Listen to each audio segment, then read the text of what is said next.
So this would be the front door where we came in. And this is the dining room that we just saw. Kitchen over there.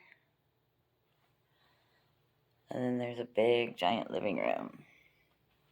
This room's massive.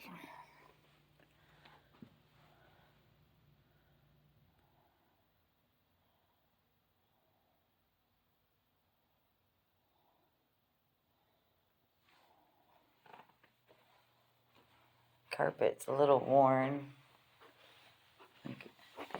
It's pulling up right here. It does not appear to have hardwood under it. So it's just a room of carpet and a subfloor. Ceilings are beautiful.